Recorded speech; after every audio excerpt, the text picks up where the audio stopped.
this evening from that I usually do, and I apologize for a somewhat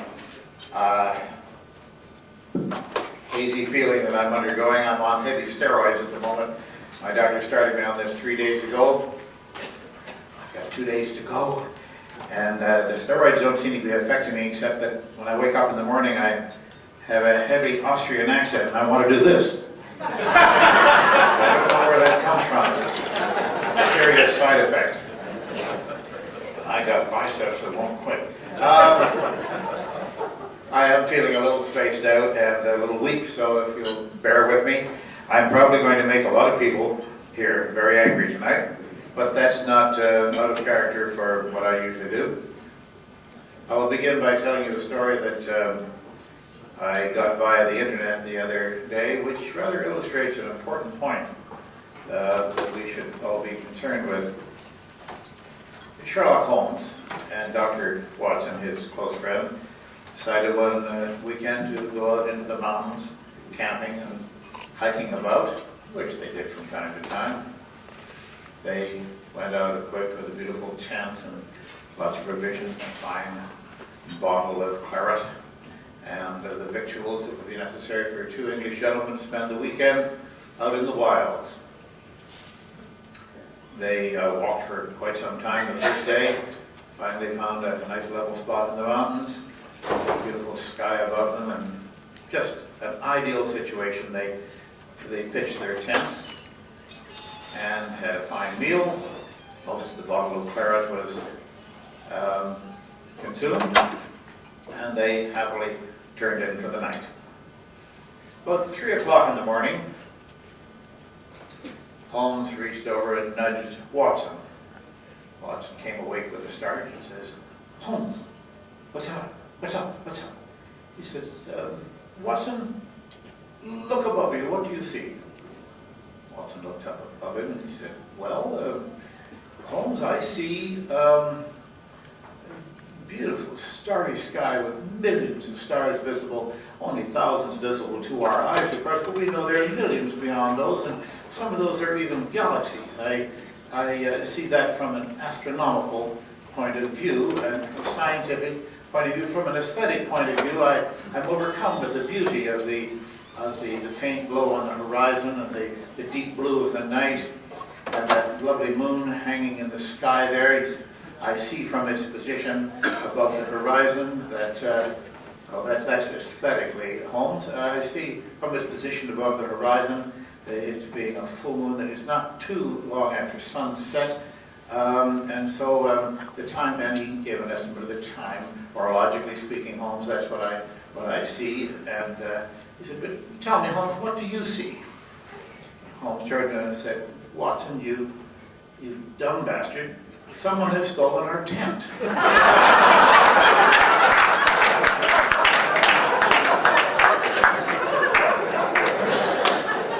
The lesson in that story being that sometimes the most obvious thing is immediately in front of us, and we will deal with all the peripherals, and the main fact won't dawn on us. I will mention in passing that Arthur Conan Doyle, for all of his logic and his wonderful character Sherlock Holmes, was silly enough to believe in things like spiritualism and the Coppingley fairies that 2 little girls took to fool the adults, and he fell for them and believed in them all of his life. However, no one's perfect. Some make a profession of being imperfect in some cases. Now, I said I was going to offend some people. Before I do the offending, I will perhaps cheer you a bit. I heard many excellent speakers today, and as Steve said, we learn. We learn if we listen. We often think we know about these subjects. Cults are not a subject of my expertise, except that the methods that they use I am familiar with, because they're the same methods that are used to deceive people in other fields. It was mentioned that there is an assumption in the public that celebrities are too smart to fall for certain things. Oh boy. John Travolta, Richard Chamberlain, Shirley MacLaine, Evel Knievel, Lee Merriweather. The list goes on forever and ever. These are celebrities, yes, but they're incredibly dense in certain directions.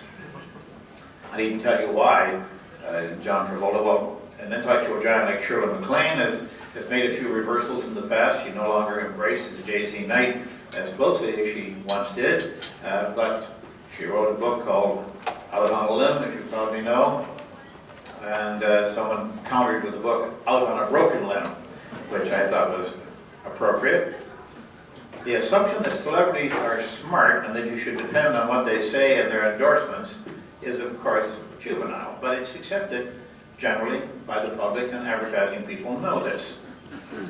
Now, to give you an example of where these celebrities have led us astray, and probably quite innocently, I'm sure that many of you in this room, if not all of you, have seen in past, not for the past year or so, but previous to that, for 3.5 years, we would see on infomercials the stimulator.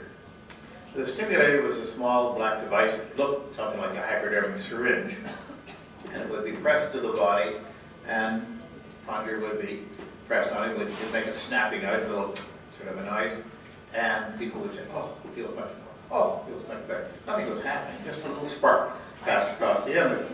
It was a piezoelectric effect, for those of you who might be technically interested in what it was. It was manufactured by a company in Utah that up until that point had only made one other device, and that was a little piezoelectric machine for lighting Bunsen burners in laboratories. And it would be a little spark, so the Bunsen burner would light. They transformed it into the stimulator, which sold at one point for $79.95 and relieved pain. Well, it did relieve two things. It relieved the lump in the wallet that the victim had, and it did relieve the financial condition of those who sponsored it. Over a period of 3.5 years, and I travel around the world constantly, I saw this on CNN, dubbed in various languages. I saw it in Finland, I saw it in Hungary, I saw it in Germany and in Italy. Same commercial, but dubbed in the local language, selling for foreign currencies, and they'd always have a list of all the currencies that were available that you could pay for it with. Those people who sold the stimulator made tens of millions of dollars over that 3.5-year period, and then finally, the Federal Trade Commission in the United States, ever alert, decided that this thing didn't work and made them cease and desist and fined them. The maximum fine was $40,000. After making tens of millions, would you care very much? I think not. We got bushels of stimulators, throw them away. We made our money. Where they are now, who knows, but who cares? Now the same thing is going on right today, right at this moment. The Biomagnetics International Incorporated is selling magnetic insoles. You can put in your shoes. And because your blood has iron in it, this speeds the blood around your feet. Nothing like having fast blood in your feet. Now I admit one thing. The magnetic insoles do have one practical use, and I discovered it quite inadvertently. If you ever need a paper clip, you just get out and there's the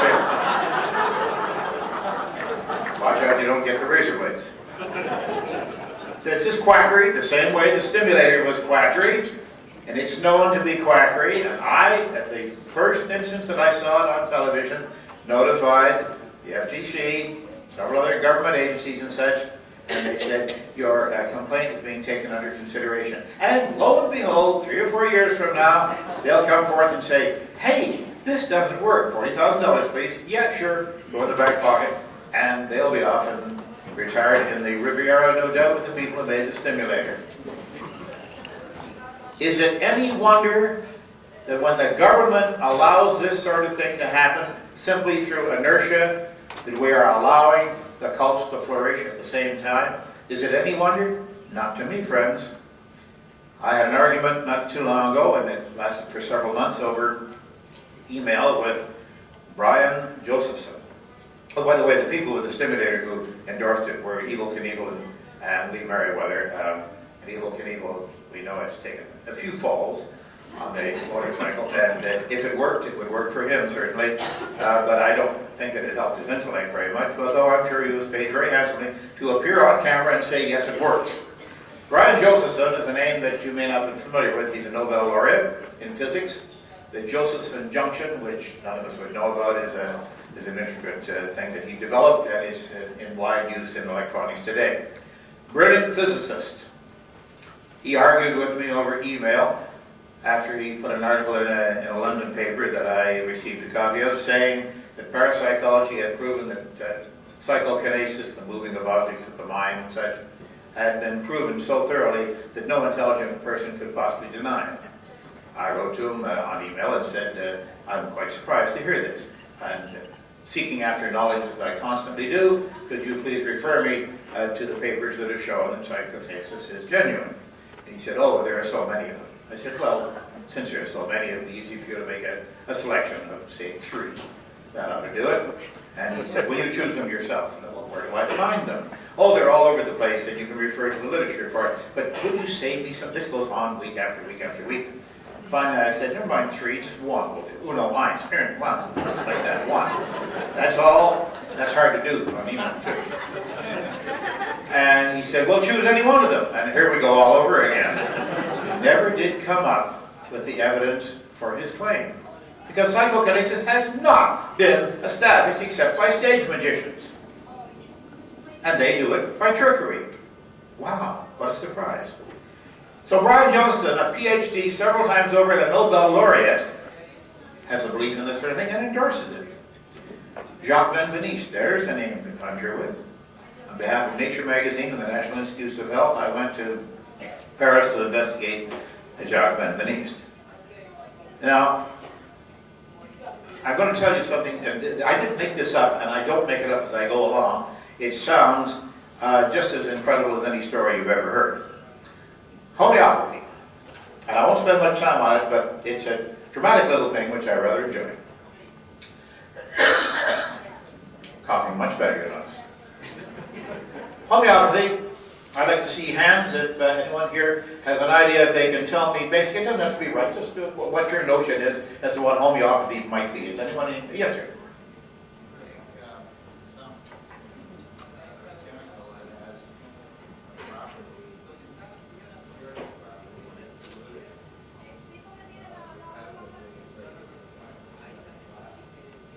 Essentially, that's it, yes. Yes, the gentleman has said, for those of you who didn't hear, take a chemical which seems to have a therapeutic effect and begin diluting it down to the point where there's none of it left, and the solution you have is supposed to be effective. It has a memory of the substance in it. He didn't make it up either. The homeopaths made this up.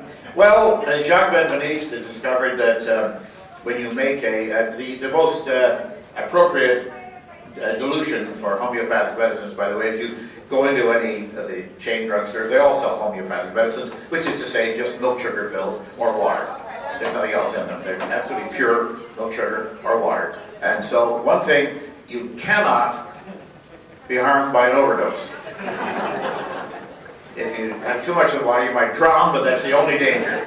You're certainly not going to over-medicate, though it does have on the label, in case of an overdose, call your poison control center. I did call the poison control center and said, I just ate 2 full pills of these hemorrhoid pills, 2 full bottles of the hemorrhoid pills, and they said, oh my goodness, what's the active ingredient? I said, well, it's homeopathic. The laughter on the other end of the line was deafening, to say the least. And they said, only if you're sensitive to lactose, milk sugar, do you have any danger whatsoever? And I said, thank you, just testing, just testing. Well, a 30x dilution means 1 part of the original substance in 1 followed by 30 zeros parts of water. That's dilution.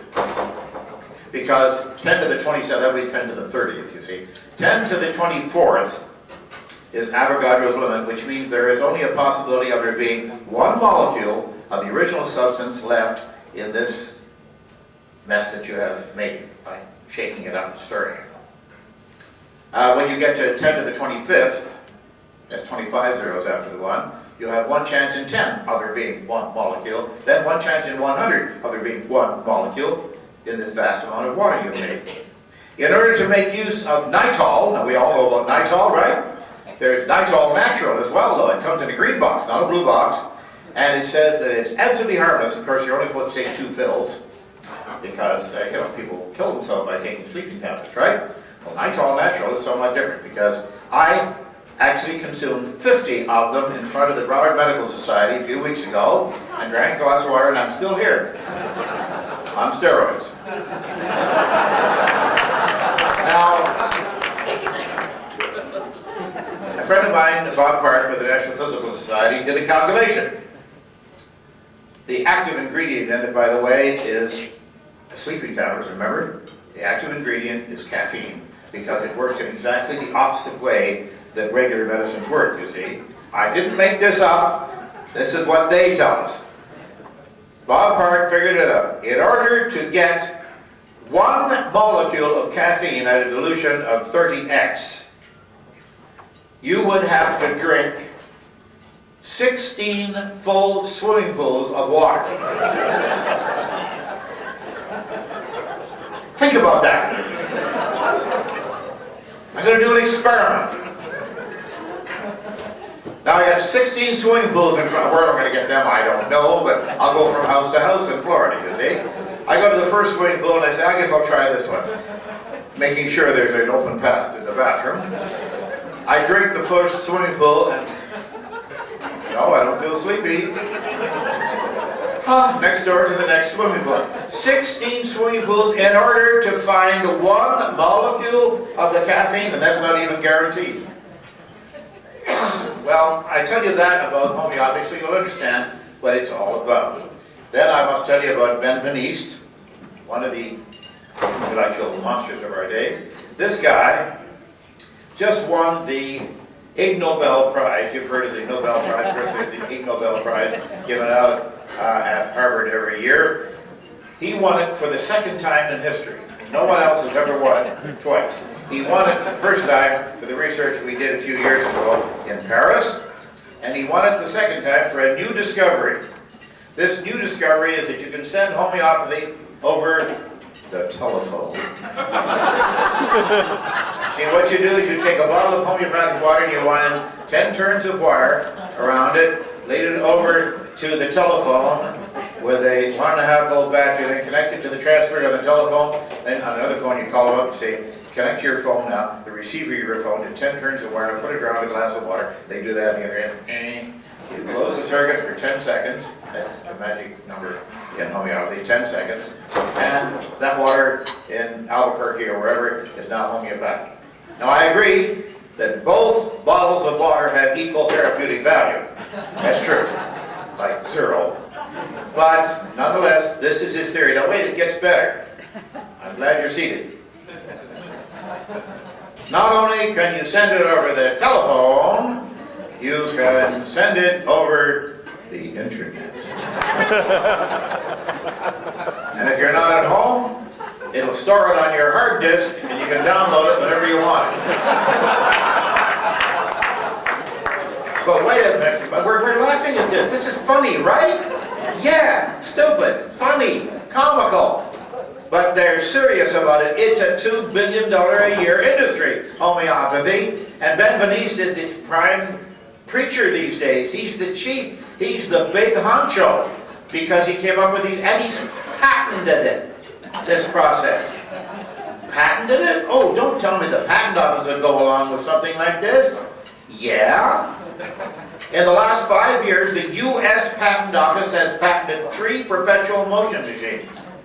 They don't work, but they patented them because they got to be politically correct, and everybody's idea is just as good as everybody else's. They also patented 2 counterfeit detectors. Oh, one of them you've run into many times. How many of you folks here have been into a restaurant or offered a $50 bill, and they've taken a pen from a drawer and stroked across it, and it left a yellow streak on the bill, and they accepted it? Yeah, lots of you. That's made by the Drymark Company. And what is it? It's tincture of iodine. How is it supposed to work? Well, the theory goes in the patent paper, and there's a patent issued by the U.S. Patent Office on that as well. The theory is that counterfeiters use cheap paper to print money on. Really?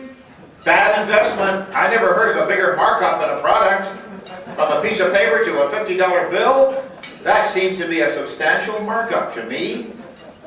Of course they don't use cheap paper that's got starch in it, because starch turns black with an iodine pen.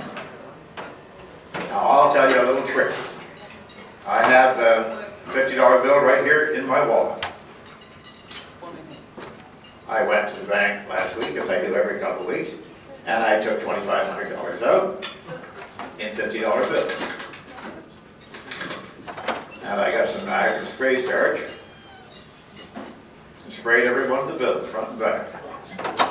Anyone? I went right back to the bank same afternoon, put the money in, didn't lose a cent. It's now in distribution in Florida, and it may even be in Stanford for all we know. And anyone who gets one of those bills and offers it to pay for a meal, they're going to be told they got a counterfeit bill there. They're going to call the Secret Service, and if you get one of those bills and you try to spend it, depend on it, it turns black, probably pass through my hands at some point or another. And if you want to own that restaurant, sue, and you can win. And it says right on the bill, must be accepted for all bills, for all debts, public and private, pardon me. It must be. It's the law. It's the federal law. Of course, they did patent the device. Oh, well, what can you do? The Patent Office patents anything that comes along now without having to have it demonstrated because it's politically correct to do so. What is happening to the federal government? The Psychic Friends Network went on for years. Betsy Ann Warwick, there's another intellectual giant for you. I forgot who it was that said on television that she was so damn psychic, how come she didn't know that her singing career was going to run into a brick wall like Mr. Magoo playing High Life?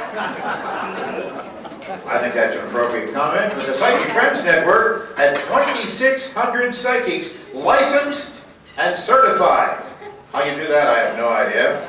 Working for them on Sunday and on Monday. None of them had figured out that on Monday they were going to go bankrupt, and they went bankrupt overnight. 2,600 psychics, licensed and certified, didn't know that their Psychic Friends Network was going to go bankrupt. I wonder if they're really psychic. You wonder too? Oh, you're laughing, but your tax money is going down the drain too. The CIA spent $20 million in 10 years to hire remote viewers to find a colonel in Libya by sitting there and getting visions and scribbling on a piece of paper. The dialogue would go, the color red here. There are a lot of angry people speaking in a foreign language and they've got guns. Oh, really? It's warm. How did they know? Newspapers connected with this. It seems to be a newspaper written in a language I don't read. There's a small, light-colored car and a double letter in a name like an R or a V. I also get water. Maybe it's flowing water. Maybe it's rain. It might be a river or an ocean. It could be. But it's damp, I know that. 90 minutes of this goes on, and they pay these people. They paid out $20 million to 5 or 6 psychics to sit in a room and wonder about this. Now, James Randi Educational Foundation has a $1 million prize. It's in a special bond account in New York with Goldman Sachs. Given to us by a generous sponsor. It's in the bank. Negotiable bonds. Anyone who's psychic can win it simply by doing something psychic. Do what you do every day and charge for it. We'll pay you $1 million. No thanks, I'm busy. Or it's Thursday, I had a bad pork chop, Jupiter's in Sagittarius. There's always a reason for not wanting to do it, or not being able to do it. Those remote viewers were going to Lebanon and to Jupiter and all kinds of distant, nasty places.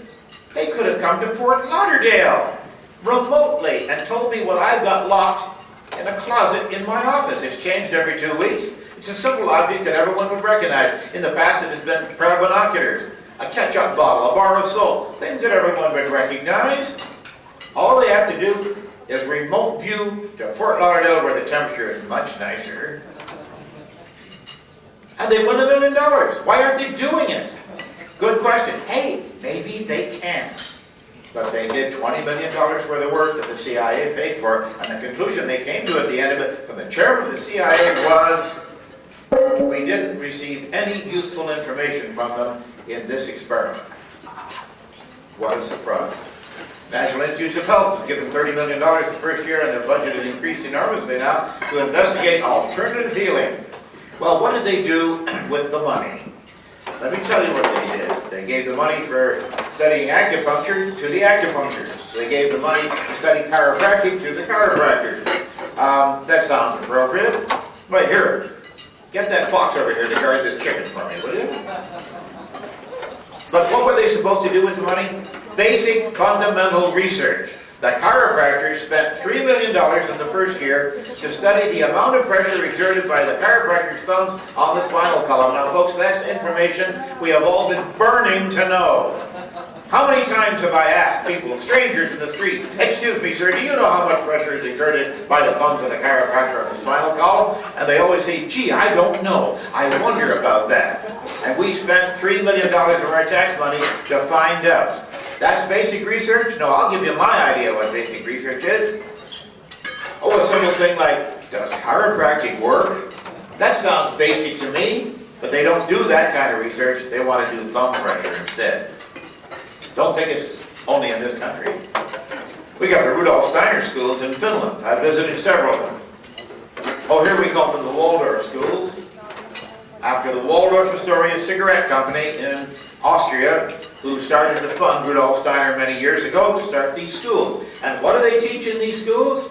Walked into a classroom in Finland, and 12-year-old kids were casting horoscopes. A group of 12-year-old girls was out in the yard talking to rocks and hugging trees. This is the anthroposophical movement, which I think translated out of Latin means soft in the head, something like that. I'm not sure of that. But they're very big schools in Finland, and people pay fortunes to send their kids to these private schools. You go to Belgium, and what is paid for by the medical service there? The government medical service? Iridology. That's looking at the iris of the eye to diagnose diseases. Now mind you, when they diagnose it, they look in and say, "Well, in your left eye, I see a problem in the kidney area. You have a problem with your left kidney." "No, I don't." "Well, you used to have problems with your left kidney." "No, not that I know of." "Well, you will have."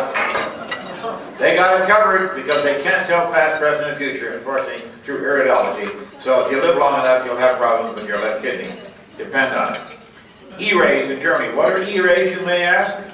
Well, E-rays cause cancer. We finally found the cause of cancer, and the West German government, when it existed, spent 50,000 marks one year to have a bunch of dowsers, guys with fork sticks and pendulums and bent coat hanger wires, go all through federal office buildings and federally funded hospitals in Germany to find spots where E-rays were coming through the floor. They originate in the earth. They cannot be detected by any scientific means whatsoever. Nothing except a dowser with a fork stick can find them. And they moved furniture and beds in hospitals so that the deadly E-rays would not penetrate through the bodies of the hopeless victims. Hapless victims, well, we'll see. UFOs were pictured on stamps from the island of Grenada not too long ago. UFOs? Yeah, as if they were an established fact. And I suppose they sold an awful lot of stamps. Didn't send many letters, but sold an awful lot of stamps. Look at India. All important events, political and cultural, all of them, invariably in England, are decided upon by the astrologers. Because that's a very big part of everyone's life in India. Of course, they gave us Deepak Chopra. There's another blessing that they foisted on us. By the way, I would just comment that a few years ago I gave up funding PBS, which I've been a faithful supporter of for many years, when during one of their funding periods they gave me 2 hours of Deepak Chopra followed by 1 hour of how to identify your guardian angel, and I was so intellectually disappointed and insulted by that I withdrew my support. I don't think they noticed it very much. I'm going to show you a videotape now which illustrates the kind of thing that I have grown increasingly angry at, and that is misuse of the public trust in television. A man named Peter Popoff came to my attention. Peter Popoff is one of the evangelical healers who strikes people in the forehead and says that by that means he can cure them. I will show you the tape, then I'll tell you the dreadful figures behind it. I investigated this man and found out what his gimmick was. It was a very simple gimmick whereby he seemed to speak with the voice of God, that God was revealing these wonderful things to him. And I went to the state attorney in California, and his name was Joe something or other. I beg your pardon. I'm sorry, it's the steroids. I had lunch with this gentleman and revealed what was going on, and he agreed with me that it was pretty bad stuff. I said, what are you going to do about it, Joe? Russellino was his name, I remember. And he said, oh, I'm an elected official. I can't come out against Reverend anybody. I said, but he's not really a reverend. He just calls himself a reverend. He said, I don't care. If people think he's a reverend, then they're going to respect him, and I can't do anything. So I went over Joe Russellino's head. I went to Johnny Carson. Let's play that thing. Okay, you've got a small piece of tape here we're going to look at. Would you tell us what we're going to see here and how you did this and what it's supposed to show? Well, we researched Peter Popoff very, very well, and Mr. Popoff, pardon me, Reverend Popoff, is not going to be very happy with this, I don't think. You're going to see, first of all, a short segment of tape, as you would see it if you're watching it at home. This is what Popoff featured on his own program. You will apparently see a healing. Now, we went to Houston, Texas, and we discovered that the man was wearing, of all things, a hearing aid in his left ear, and a man who heals the deaf, Popoff himself, and a man who heals the deaf and the blind isn't going to have much use for a hearing aid. One would think, if God is speaking to him, maybe someone else is speaking to him. So when we got to San Francisco, we put this fellow Alec Jason as an expert in electronics and a surveillance man, and he put a scanner, an electronic scanner on it, and we picked up something interesting. But first, let's look at the first cut of tape. All right, this is the tape as you would see it if you were watching the show. Okay, watch the monitors. Who is Harold? I just believe that God is going to burn those cataracts off of your eyes right now. 34788 Foothill Drive. I tell you, the angels of God are round about your home. Just take those glasses off and put your eyes. If you've got cataracts, if you've got glaucoma, I want you just to put your hand over your eyes as I pray for these precious ones. Sister, you've got eye problems, to take your glasses off, lay your hands on your eyes. Here it comes to God is going to give these precious ones divine surgery. Rock out, Jesus. That's it. That's the anointing of the Holy Ghost. Praise God. Praise God. I'll tell you, the anointing is flowing through this place. Thank you, Jesus. Okay, now let's recap what we've seen here. These two people who were there had not met Popoff before themselves. And yet he calls out his name, and then he calls out a number or something. He called out their address. Their address. And they're astonished to hear this, because they didn't tell him. But what you don't know is that his wife has been touring around the audience, getting into conversation. Is Jesus going to heal you today? I see. Where do you live? This kind of thing. And they filled out healing cards in advance of the program and handed them in. They're now backstage, and someone is sitting at a transmitter backstage. Let's see that same segment again. But now you will have the advantage of knowing what Peter Popoff is hearing in his left ear through a hearing aid. Jerry Reed. Reed, is it Reed? Jerry Reed? With a woman. She's praying for her husband, Harold. Who is Harold? He's got cataracts. I just believe that God is going to burn those cataracts off of your eyes right now. They live at 34788 Foothill Drive. 34788 Foothill Drive. I tell you, the angels of God are round about your home. Just take those glasses off and put your eyes. If you've got cataracts, She's got eye problems too. if you've got glaucoma, I want you just to put your hand over your eyes as I pray for these precious ones. Sister, you've got eye problems, to take your glasses off, lay your hands on your eyes. Here it comes to God is going to give these precious ones divine surgery. Rock out, Jesus.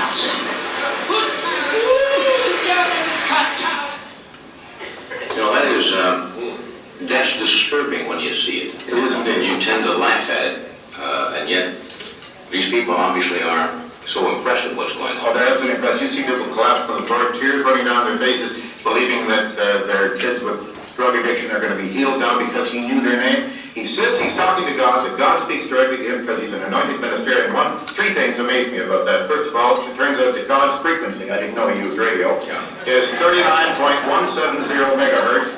And God is a woman, obviously, and sounds exactly like Papa's wife, Elizabeth. Has he seen this tape? No, he does not know about this until this very moment. Interesting. Okay, we'll take a break.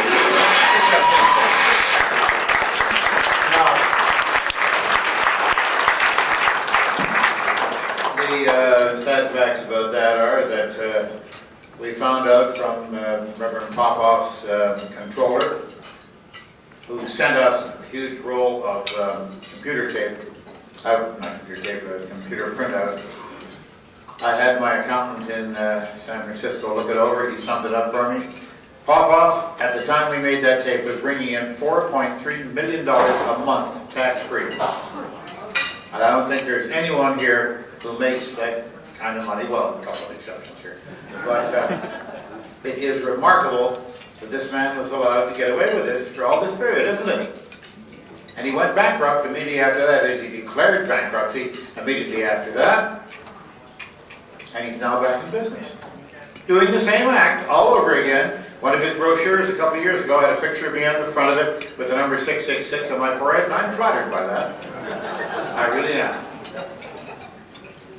This man should have been put in prison for doing what he was doing, but the federal government won't touch him. Nobody in the Congress or the Senate is going to come anywhere near him at all because he's not politically correct. And everyone has the right to believe these things if they want to. I disagree strongly. And now I have to make some enemies, I'm afraid, in this audience. I'm going to have people disliking me for what I'm about to say. But I say it because I believe it to be true. It is my considered opinion after many decades of looking into these matters.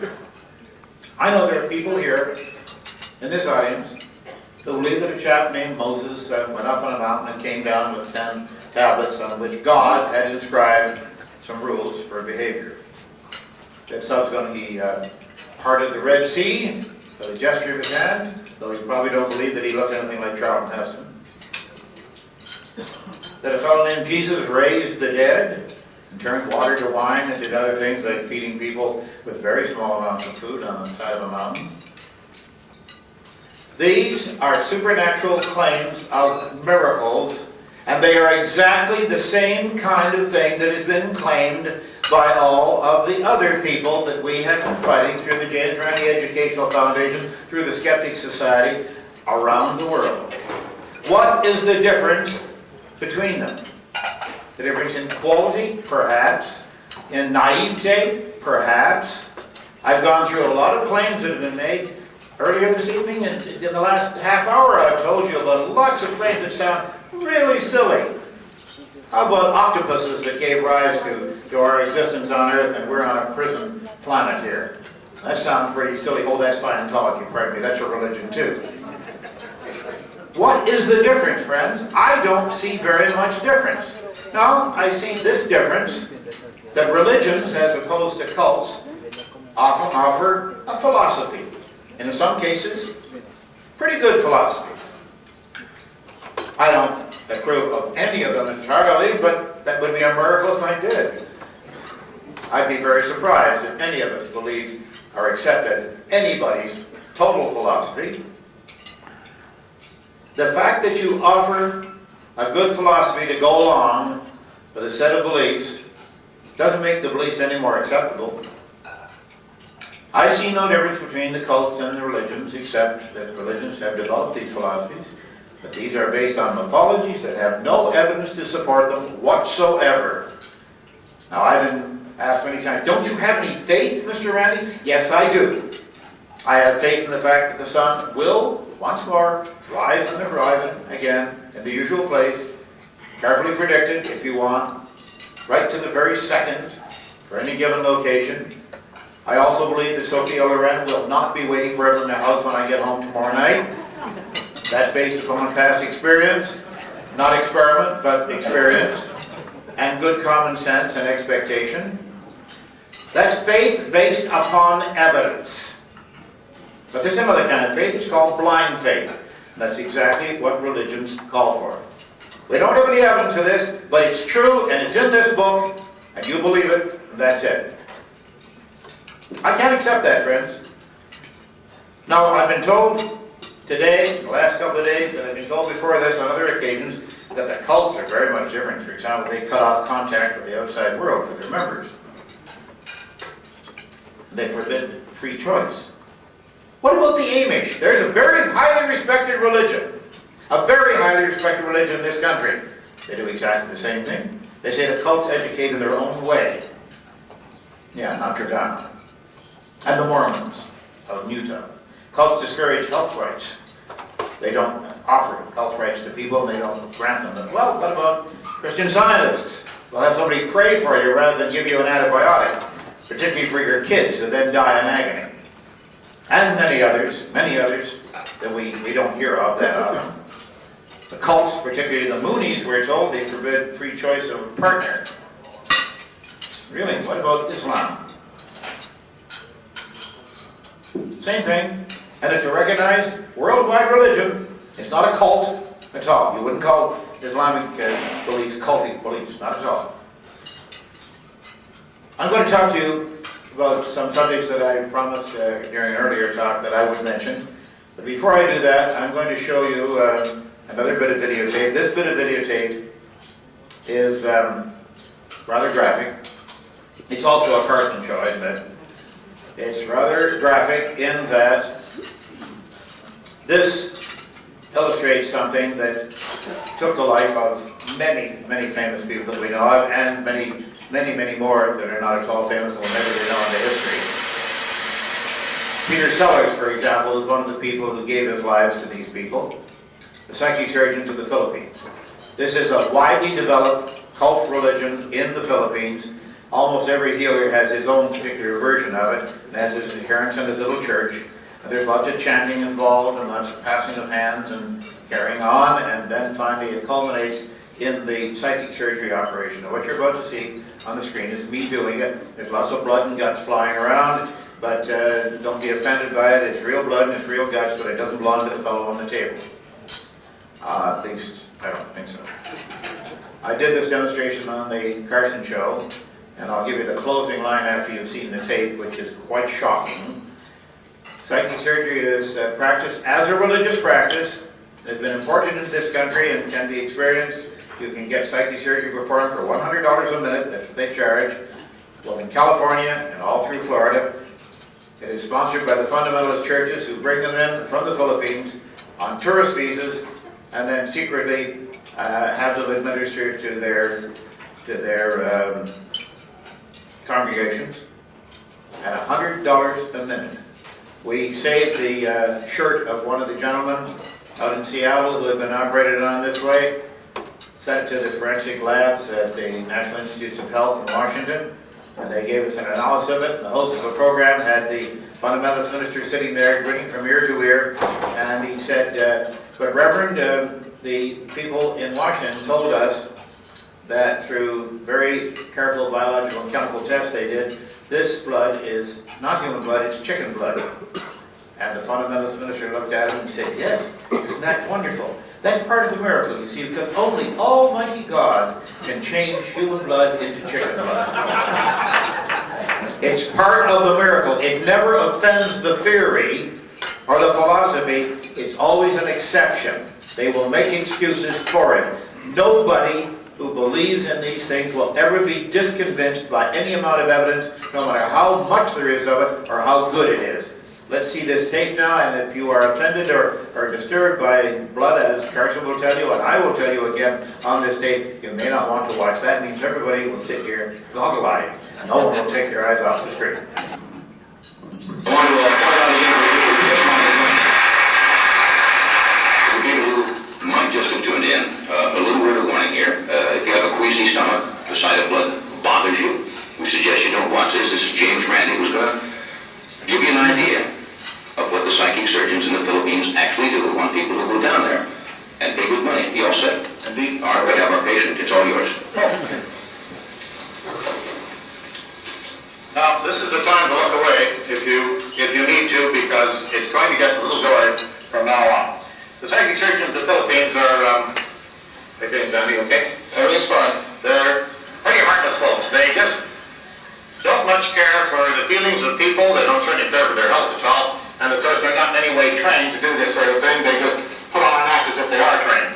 Now, what you're about to see is a bare-handed operation which appears to take place by actually penetrating the body. Believe me, what you're seeing is strictly special effects. It's sleight of hand and nothing more. And this is the way it looks.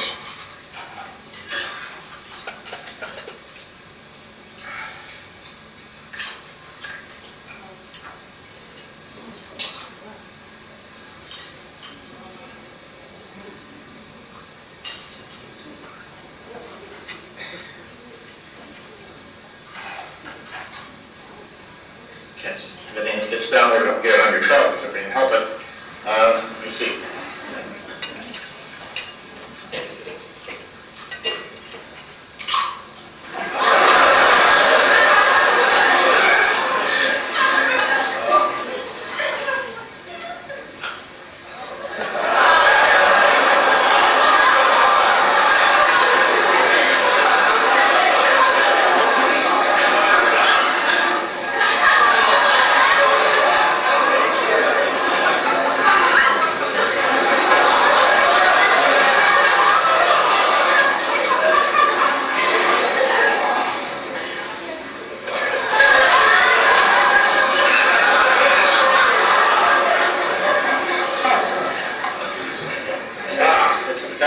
Getting worse and worse. Second now. Take that.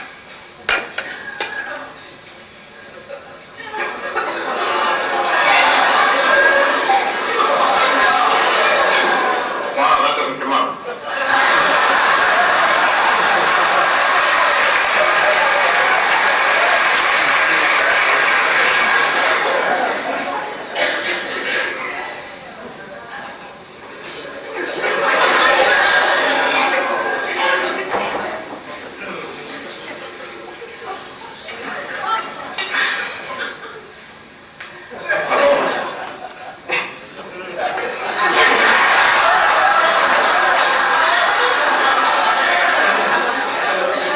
That's a bit better. Just a second. Just 1 second now. Maybe better for you. Don't feel anybody?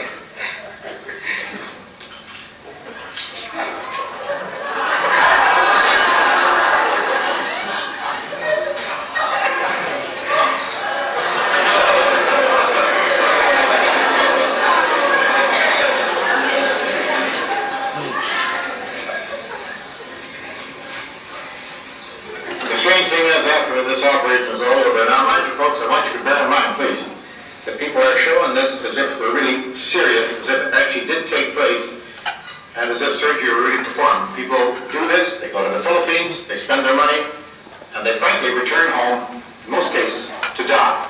It's a little bit funny to watch it, perhaps, and you say, gee, I know it's play acting. It's not play acting when they go, by the tens of thousands every year. Sanford, I want to thank you for being a wonderful volunteer. I think you deserve a round of applause for that.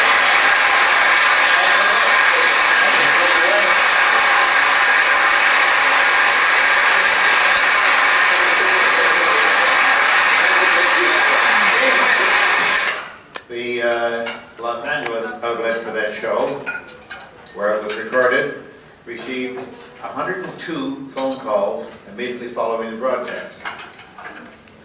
All of the phone calls asked how to reach the psychic surgeons. 102 of them out of 102.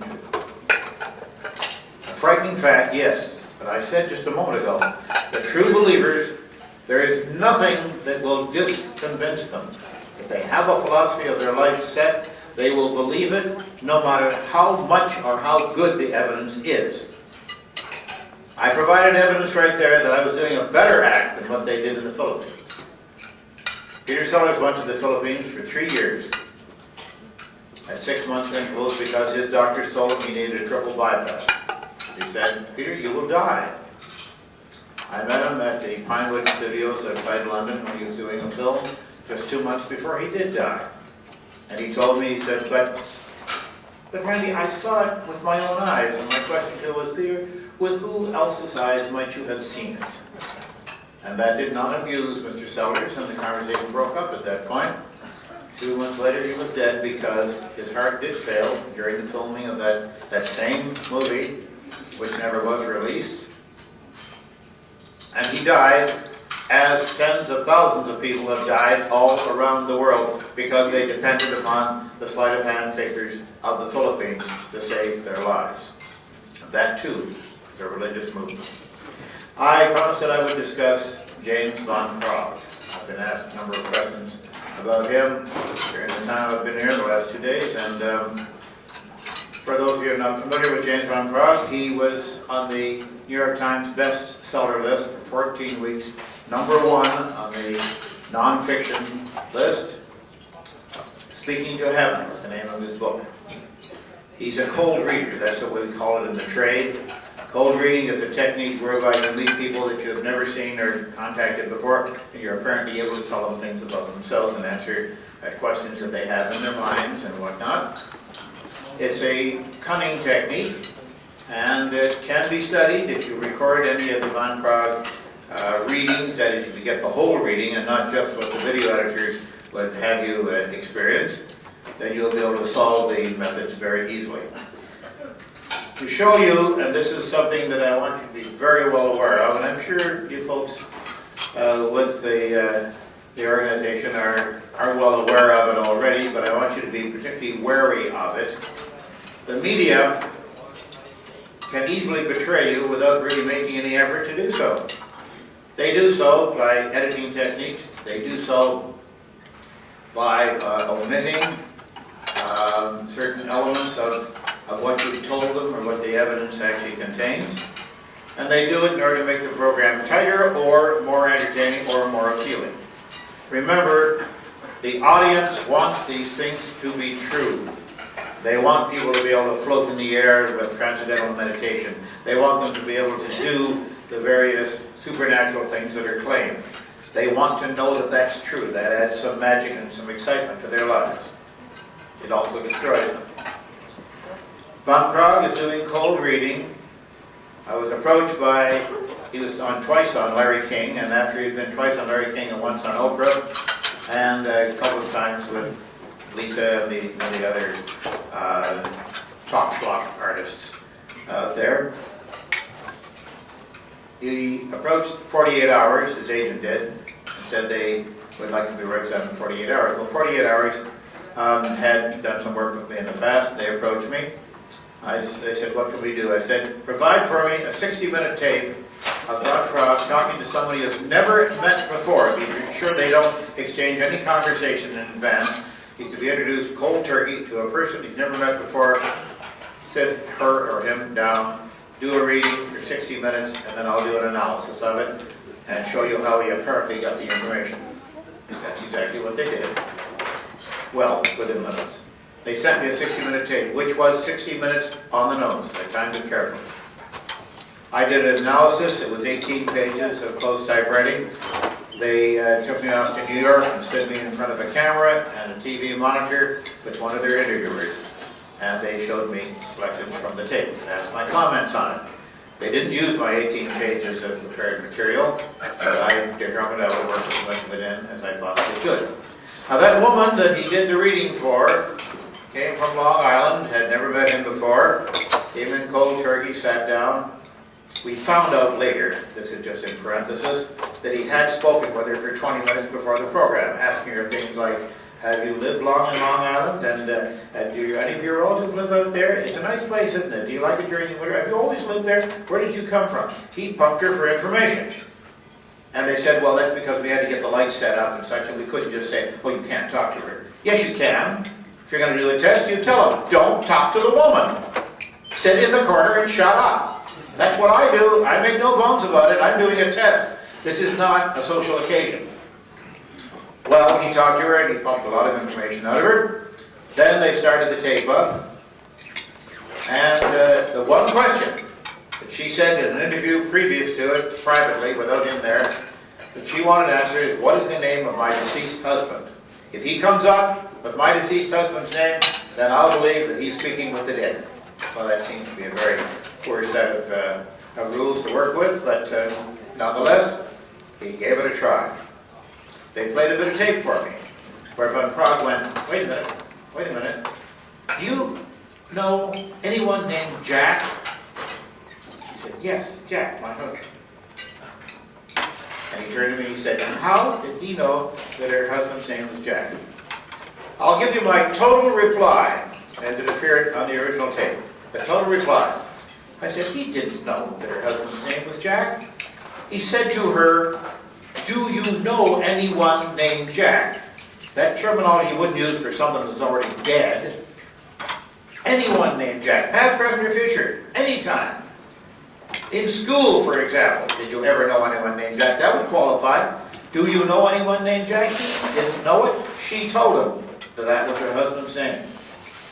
And by the way, that was 50 minutes into the 60-minute reading, and by that time he had already given her 26 other gentlemen's names, none of which were Jack. Oh, they used the quotation, all right, but they didn't use the whole thing about the 26 names. They said they didn't want to make Van Praag look too bad. Is that an excuse? I don't think it's legitimate at all. Because I then followed up with something else that they did not include in the tape. He asked her during 60 minutes 260 questions. The answer to 85% of those questions was no. One question he asked her, for example, was, "Who is Grace?" And she said, "I really don't know." "Do you know someone named Grace?" "No, I don't." "Oh no, I meant previously, perhaps in school or when you were much younger." No, I don't think I've ever known anyone named Grace." Well, keep that. And believe me, when you return home, you're going to get a phone call from Grace and it'll be quite a surprise to you. And that was almost a year ago. She's never heard from Grace. But that was one of only 2 things that Van Praag told her in between asking 260 questions of her, like, "Who is Grace?" The other thing he told her was, "Your husband had another wristwatch. It was gold, or gold-colored." "No, I don't think he had another wristwatch. Jack only had the one wristwatch." "Well, you're going to find the other wristwatch in the 3rd drawer. Just look for it." She still hasn't found another wristwatch, friends. So the 2 things he told her were both wrong, and the 260 questions were what he based his analysis on. But CBS 48 Hours didn't use that material because they didn't want Van Praag to look too bad. That's what you're up against with the media. Now, mind you, John Stossel did do a special, including me in it, and most of the work I do at the foundation called The Power of Belief. That was very, very well done. Nova, some years ago, did Secrets of the Psychics, which covered my work. They took me to Russia and such to do the analysis of readings over there and some other pseudo-scientific crap that was going on in Russian science, apparently. And it was very, very well done. So I can't complain about the media uniformity, but certainly, in the case of 48 Hours, that was very reprehensible. But we did something in Australia some years ago, which I'll briefly tell you about, and then I'll ask for questions if you have any. I was called from Australia's 60-minute show, they have their version of it over there, from Channel 9. I was at home in the evening with some friends, and they said, "We're being played by channelers over here." This is when Shirley MacLaine stopped tap dancing. And they said, "How can we prove that they're fakes?" I said, "Well, you can't really prove they're fakes, but what you can show is that you can create a channeler out of nothing. It's not a hard thing to do." They said, "Oh, well, we'll hire an actor." And I said, No. We'll just get somebody essentially off the street, someone with no experience whatsoever. And I can show you that they can be turned into a channeler. "Oh, that sounds great. Do you have anybody in mind?" Well, my friend Jose Luis Alvarez, an artist friend of mine, sculptor and painter, was in my kitchen at that moment, clogging my kitchen drain with stuff from his airbrush and emptying it out. That drain has had a lot of plunging lately. And so I called him and I said, "Hey, Jose." He said, "Yeah." I said, "You want to go to Australia?" He said, "Yeah, sure. What do I have to do?" I said, "You have to be a channeler." I said, "What?" He said, "Never mind, you're perfect." I went back to the phone and I said, "I've got somebody on nothing about our job. We'll make him a channeler. Give us a couple of weeks." "Yeah, sounds great." Well, they sent a crew over. We created a channeler. Long story made short, about 6 weeks after that, we were in Sydney, Australia, in the Sydney Opera House. The place jammed with people with tears running down their cheeks, crystals around their necks, big crystals in their hands, and chanting and carrying on. And Jose Luis Alvarez, who never did anything like this before in his whole life, is waltzing around the stage, telling people the stories of crystals, and the earth is a giant crystal, and we're living on a crystal, etc., etc. And they ate it up. That was for 60 minutes. The program the following Sunday, the first half hour they showed this whole episode, and then the second half hour they showed me coming into the airport, the evil genius. And they revealed the whole thing to be a total fake. Now, Jose Luis Alvarez, I will admit to you, is a performance artist. He was capable of creating this character. but he had never seen a channeler before in his life. I showed him a couple of videotapes of J.C. Knight and a few of the others, and he picked it up right away, and he created this character and displayed it on TV. To this day, when he travels anywhere in the world and there's an Australian on the street, you hear Carlos from across the street, because Carlos was the character he did. And people will run across the street through traffic just to have their picture taken with the fabulous Carlos. Now, we created this channeler as a hoax, which we immediately revealed. We showed how easy it is to do. It was relatively simple. And anyone here in this room with a couple of friends could do exactly the same kind of hoax and convince people. But there are still people in Australia who are contacting Channel 9 because they want to contact Carlos. You tried to tell us it was a fake, but I could tell. I got the vibrations, etc. That's the kind of thing we're up against, folks. No matter what kind of evidence we come up with, you come up with a thing like Scientology, a science fiction religion, which has such ridiculous stories to tell, they're not even good children's fantasy or science fiction. They're really stupid and silly. But the sillier they are, the better. With Carlos, we created the Teachings of Carlos, which had gems of wisdom in it, a 20-page booklet. Such things as, gravity is easy to explain, says Carlos. It's much easier for things to fall down than to fall up. That's it. Next page. It had stupid things like that, and people were sitting there going, ooh, ah, and they were absorbing the wisdom of Carlos. The mind boggles. It's true. Today, I keep thinking they're not going to surprise me with anything else, and they do every time I turn around. They come up with something that I could not, in my wildest imaginings, have ever originated. Got to give them credit for that. Well, it's time for questions and answers. Those who hate me and those who love me, and those in between who haven't quite made up their minds yet. I think we'll do it just by holding up hands. I think that would be the easy way to do it. Yes, sir. I was wondering if you've ever investigated Benny Hinn. The fake deal. Benny Hinn was nobody when I did my book, The Faith Eaters. I didn't even mention him in the book because he was a very small-time artist. I must take a certain amount of responsibility for having essentially created Benny Hinn, however, because when W.V. Grant and David, whatever his name was, in Florida, I can't think of him now, and a few of the others, and Peter Popoff, lost their following because of my book, The Faith Eaters, temporarily. Benny Hinn, I'm sure, snapped them all up and was doing the slaying in the spirit and all those gimmicks that the Faith Eaters have used for many years. I relate in the book, in my book, The Faith Eaters, which I suggest you run out and snap up a copy of immediately. It's an important book.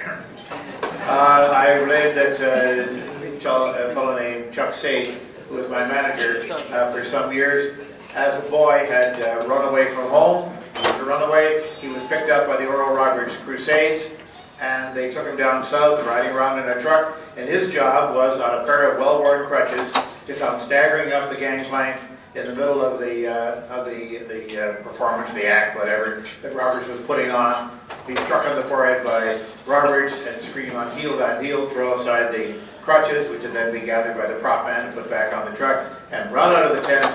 That was when it was a tent show many years ago. Run out of the tent and go to the truck that he usually slept in and never do interviews. He stayed with that for about 9 months or so, and finally they just deserted him at one of the stops because he was getting to be too well known. So Oral and Pat Robertson doing the same thing, healing diabetes. I've got a videotape of that, of healing 72 people instantaneously of diabetes. Where are they? They're probably dead by now because they threw away their insulin. Does Pat Robertson know about it? I don't think so. No, and that's mainstream religion, friends. That's not a cult. Oral Roberts is not a cult. That's mainstream religion. That's big-time Tulsa. So don't give me this difference between religions and cults. I fail to see it. Other questions? Yes, Amy. I knew that.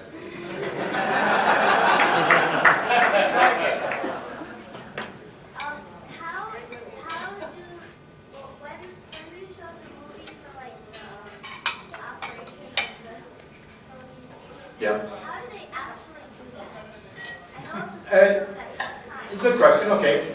It was real. I was using chicken blood.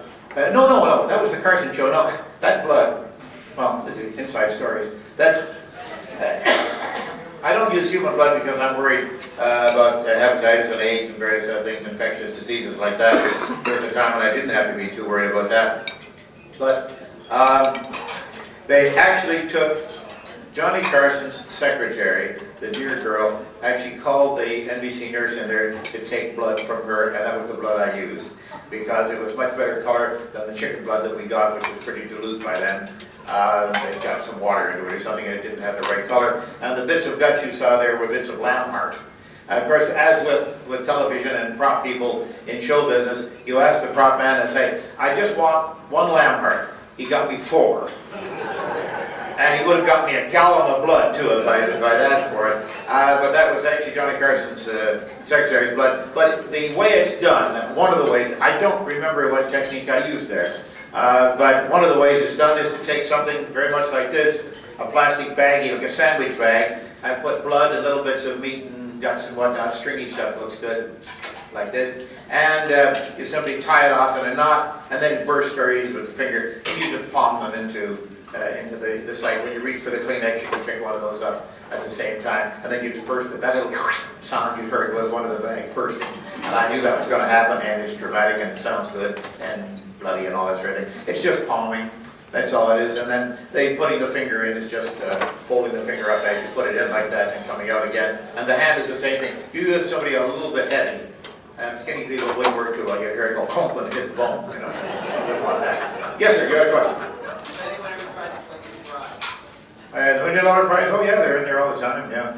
The guy Cloudbuster came by. That's very common. You get a lot of Cloudbusters. They can make clouds go away. The argument is they all go away.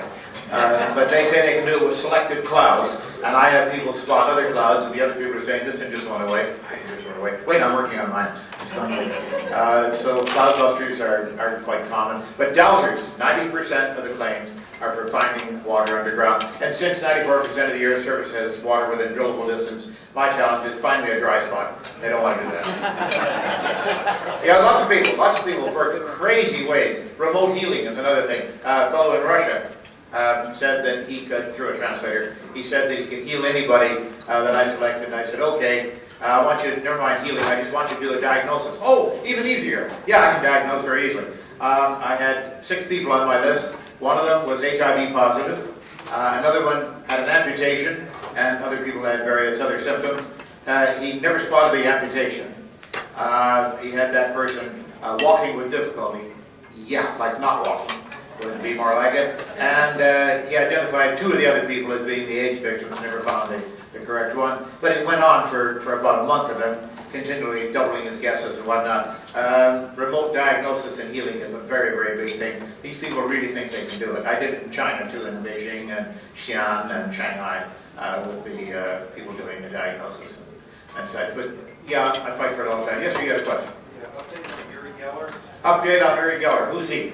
Uri Geller is, at the moment, he's not suing me, which is rather a rare circumstance. He's working on football teams now. He's hired by football teams to psychically assist them in winning their games in England. I don't think this is sportsmanship like. You shouldn't use such powerful forces. But the teams pay for it, and the record is 100%. He's had 100% record. That is to say, every one of the teams that has hired him has gone to the bottom of their league immediately and stayed there. Just to show you how effective this is, in one famous game that was played there and widely attended, there was much newspaper excitement and media fervor over the game. The one team was being helped by Uri Geller. The other team had a mascot, a hamster, which died the day before. So they secretly at night buried the hamster between the goalposts of the opposing team, and they ended up winning, which in my estimation, I would analyze that as simply a dead hamster is more powerful than a live psychic. That's the way I would put it if I were asked to be unkind about it, and I often am. Not asked, but I am on time. Geller is, his career is somewhat checkered at the moment, but he doesn't tap dance or write poetry, and he can't cook worth a damn, so I guess he's stuck with spoon bending, and that seems to be his entire career. Yes, sir. Question, has anyone ever come close to winning $1 million, either calling you out of it, or it was just that good that you couldn't figure out the illusion? No. The point is with the $1 million challenge, I'll just briefly go through what we do with it. There's always a preliminary test. First of all, the most difficult thing about the $1 million challenge is look it up on the World Wide Web. www.randi.org under challenge. It's clearly defined there. The rules are very simple and straightforward. One of the rules that they have the hardest time with is you've got to state clearly what you can do and under what circumstances. Oh, gee, I've never had to do that before. They just have to say what they can do and how. That's all. Under what circumstances, you know? I can fly by flapping my arms. Hey, you're off. Step to the window. They have to say clearly what they can do. Once we get them to that point where they've agreed with that, they sign that and notarize it, and they send it back to me. Then, with that in my possession as security, I tell them that we have to now discuss a protocol. The protocol has to be a double-blind protocol. I don't conduct the test because that would be unfair, you see, because I'm a magician. I can cheat and use evil powers and vibrations, right? But we have other people help me design the protocol. It has to be done to beat 1,000,000 to 1 odds because these people say they can do it. It's like, you know, if you're pregnant, you're pregnant. What are the odds of it? No, I'm pregnant. That's all there is to it, you know. You either are or you aren't. They should be able to perform. We agree on the rules and regulations. There are no judges or decisions to be made. It's got to be very evident. You write it all up in advance so that if they say, for example, and one fellow said that if you gave him 20 boxes and an ingot of gold was concealed in one of them, with a dowsing stick he could go along and he could find it 100% of the time. I said, are you sure you don't want to change that figure? Now, the dowsers are very, very adamant. It's always 100% with them. I've only had one dowser say that he was 95%, something like that corrected his me, and he was 0%, but close. And then, of course, once they've done the first test, if they say 100% and they miss, the test is off. But we always go through the entire protocol. The plan protocol, they have to do it X number of times to beat odds and so and so. And I have statisticians that advise me on this sort of thing.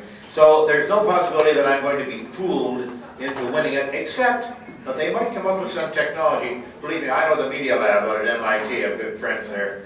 They do demonstrations for me that I could do a whole 2.5-hour lecture on just the miracles they show me. They've got technology there you would not believe. It is incredible. Close to supernatural. I just hope none of them decide to win my $1 million prize. But you can design a test that is cheat-proof, especially if you have the knowledge of the conjurer, the magician, as I have. One of the things is to change the materials at the very last minute for identical materials, etc. There are things like that that you can do. David Copperfield doesn't really fly, and if you get up on the stage, you might figure it out. Let's put it that way.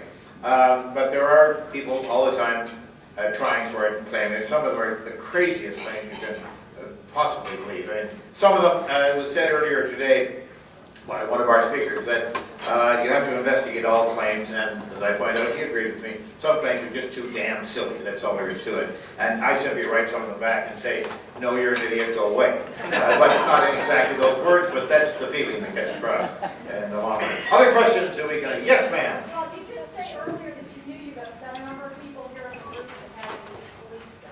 I mean, I don't want to, come a little awkward here, but frankly, a lot of the way you can speak reminds me a lot of my own culture. And not that, it's more than just that I haven't gotten the impression that you're really pushing your own religious beliefs. That's not a belief. That's lack of belief.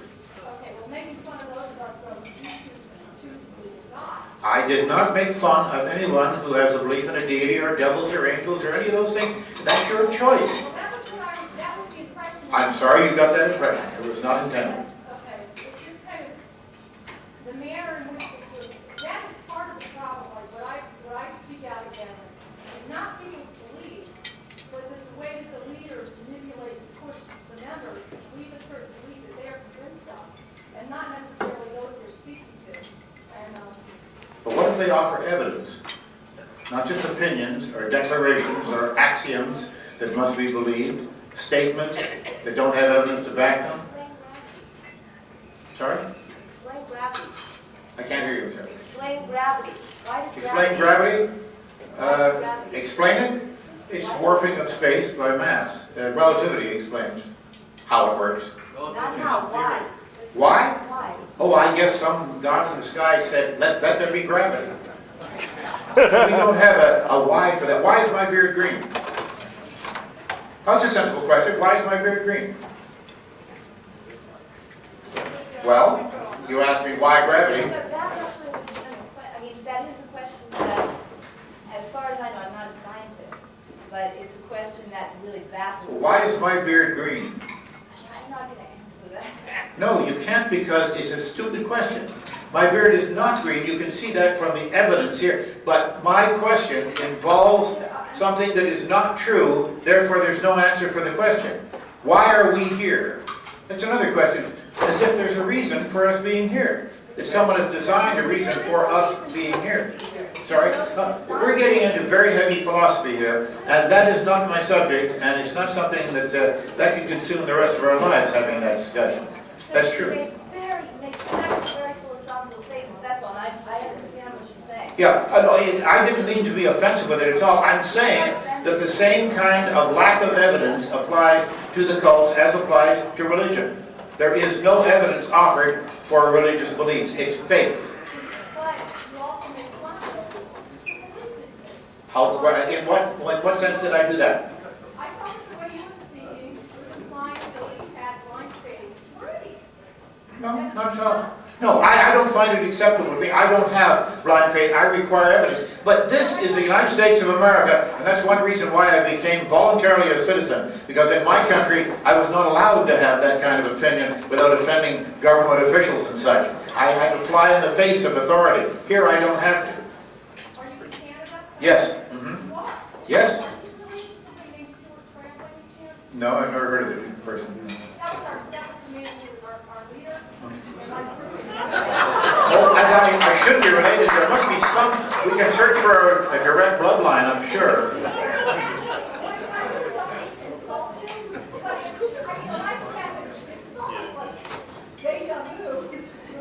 Deja vu all over again, yeah. I'm sorry. I'm sorry if I offended you. I did not purposely set out to offend you, but it is an opinion, and I am the speaker, and I do give my opinions. I don't shield my opinions from anyone. I don't withhold any of my opinions.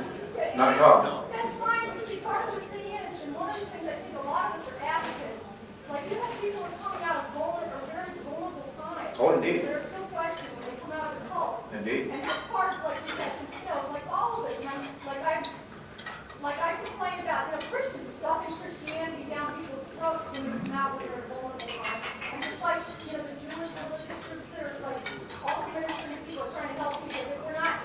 I think that's what you've done though, with atheism, just kind of like, No, I didn't mention the word atheism at all. There are two definitions of atheism, incidentally, and I want to clear that out. One says there is no God. I can't say that because I can't prove it. The other definition says there's no evidence for the existence of gods, and that is my belief. I don't find evidence for it. That doesn't mean that I say there is no God, because I can't prove that. And I'm a person who works with evidence. Yes, sir. I just want to point out that there are many things in science which we don't understand. There are many. Wait, let's be clear. There are many things in the scientific field we don't understand. There are phenomena in the scientific field which we don't understand, or which we would consider ridiculous, because we don't have the proper evidence for it. And 20 years ago, I have to be a biochemist. Yeah. If I were to tell my fellow biochemists 20 or 25 years ago that we could use something called polymerase chain reaction to identify a single molecule of DNA, they would have told me that I was crazy. Yeah, because they didn't know about it back then, but they know about it now. This lady brought the phenomenon of gravity. Yeah. Physicists still You're going to give me the argument that science doesn't know everything and that it's wrong and it changes its mind. Well, all I'm trying to point out is that there are things that we may consider to be a miracle today, Yes? which 20 years from now or 100 years from now Will be explained. may have a scientific explanation Exactly. I agree. Yeah, but what is your point, though? The point is that I don't think you can negate what is being ridiculous. If in fact there happens to be something they think it is. But wait a minute, we're believing that Moses parted the Red Sea. We're not there. None of us was there that I know of. I certainly didn't know the man. We're believing that as a tenet of something that bases its whole structure on belief in such miracles. If it bases its belief on miracles that are happening today, I can go there and take a look at it. I've been to see the Virgin on the window that we got a glimpse of earlier today in your presentation. You know what it is? It's this lawn sprinkler throwing minerals up on the window. And I heard that explanation to the Miami Herald, and the editor told me that would offend people's religious beliefs, so they didn't publish it. I went there with the swabs and gave it to a chemist. It turned out to have magnesium, potassium, and a few other things in, and manganese. So maybe it's a valuable source for manganese. It's from the groundwater in Florida. That's not the Virgin Mary. It looks more like a shmoo to me. But we were able to investigate it. Don't start this business with me of science doesn't know everything, because the first thing any scientist says is, we don't know everything, we know very little, but let's find out more about it. That's the spirit of science. It's an investigation of the world around us to try to find out as much as we can, as accurately as we can. And we don't find out facts. We find out things that are true at this moment to the best of our ability. Newton wasn't wrong when he said S equals ut plus half at squared. He was right for cannonballs going out of windows, but not for small particles in atoms and electrons, things like that, and certainly not quarks, and not for galaxies. But then quantum physics and relativity came along, and written in the middle of all of that is very small S equals ut plus half at squared for cannonballs. So Newton was not wrong. He had a smaller version of the world that he could investigate. He couldn't look at quarks and electrons and protons and such. Had he, I think he would have gone further with the thing. Science corrects itself. That's the beautiful part of it. It's not a dogma. It doesn't say this is so and always has been so and always will be so. No, it says this is very probably true, but I'm subject to correction. We've reached the end of our time. I'm being closed down unfairly. And first of all, I would like to thank you for your patience with me. If I offended folks as I expected that I would, it was done in all honesty, and I did not mean to offend by saying what I believe to be true and my considered opinions. I do have a right to say that. That's why I'm in the US of A, because we have that right the same way you have the right to dislike me, to disbelieve me, and to be offended by me if you wish. I regret that fact, but that's the way the pickles works, as they say.